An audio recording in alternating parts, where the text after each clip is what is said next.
मायेचा सागर दिलो तिने जीवनात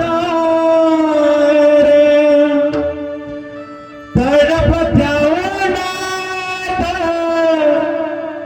आणि रखरखत्या रानात राहिली समाजासाठी तो ग कष्टाच्या घामात कधी मिळेल मुठभर घास कधी घडेल तिला उपवास ओल्या मातीतून चालताना तुडविले काट्याचे फास आई माझी मायेचा सागर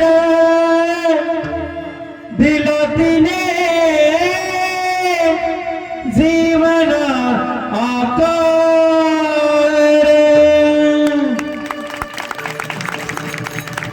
बघा, आई माझी मायेचा सागर दिला तिने जीवनाला आकार.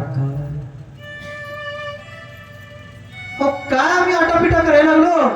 आजपर्यंत झालं ठीक झालं, यानंतर तरी आमच्या आई वडिलांच्या डोळ्यात अश्रू येऊ नये असं आम्ही मागायला पाहिजे.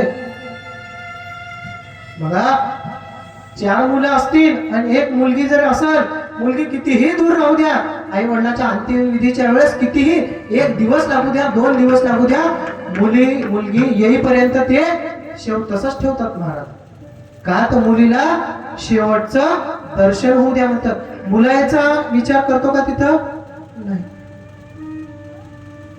मुलीला शेवटचं दर्शन होऊ द्या म्हणतात. मुलगी आली का हो बघा, अंत्यविधीसाठी गेल्याच्या नंतर तुम्ही पाहिला असेल किती आहे तो मुली म्हणतात, आल्या का मुली म्हणतो का नाही?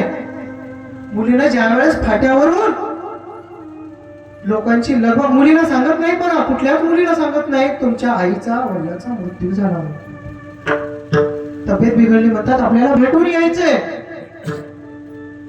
त्या मुलीला तिथपर्यंत आणतात. तिला ज्या वेळेस ती गर्दी दिसते, आई म्हणून टाहो ज्या वेळेस फोडते, त्यावेळेस तिथं मायेचा पाझर फुटल्याशिवाय राहत नाही महाराज. मुलांनाही सांगतो, आई वडील त्याबरोबरच बहिणीलाही तेवढंच सांभाळा. बघा, माय माऊल्यांना सांगतो, तुमच्या लेकीला जसं मानता तसं सुनलाही माना. कारण सुनाचा जर आई वडील वारलेले असतील तर तिचं माहेर तुटलेलं असते महाराज. आई वडील गेले तिथं मायेचं विचारणार कोणीच नसते. तिला तुम्ही आईची माया द्या. आई वडील गेले, माहेर तुटलं. माय माऊल्यांना सांगतो, आता तुमच्या इथं जरी असाल, आई वडिलांची तब्येत जरी बिघडली म्हणून सांगितलं असेल, कामाची चालढकल, कारण हे पुन्हा भेटणार नाही तुम्हाला. तुम्ही कितीही जरी फोटो समोर रडतो म्हणले तर तुम्हाला आई वडिलांचं दर्शन. आता तुम्ही इथं वयस्कर मंडळींना विचारा, आईचं एकदा रूप आठवा तुम्ही समोर. तिचे कष्ट, तिचं काय मेहनत होती तुमच्यासाठी, ते फक्त 2 मिनिटं तुमच्या चेहऱ्यासमोर आणा, तुमच्या हृदयाला पाझर फुटल्याशिवाय राहणार नाही. कारण एक अशीच आईची एक अशी आहे, आत्मा आणि ईश्वर या दोघांचं देवाला तिथे यायला जमलं नाही म्हणून आईचं रूप बनवलं बघा. म्हणून मी जाता जाता एवढं सांगतो, आई वडिलांना सांभाळा. वडिलांची तब्येत जरी बिघडली म्हणून सांगितलं तर कानाडोळा करू नका, जाऊन भेटून या. नंतर तुमचा ते ऐकायला शब्द राहणार नाही. तुम्ही कितीही जरी त्यांना म्हणले, एकदा पहा माझ्याकड, बोला माझ्याशी, ते बोलतील का? नाही. आई वडिलांना सांभाळा, नामस्मरण करा. भगवंत तुमच्या दारातच काय तुमच्यात अवतरल्याशिवाय राहणार नाही. या ठिकाणी एवढंच सांगतो.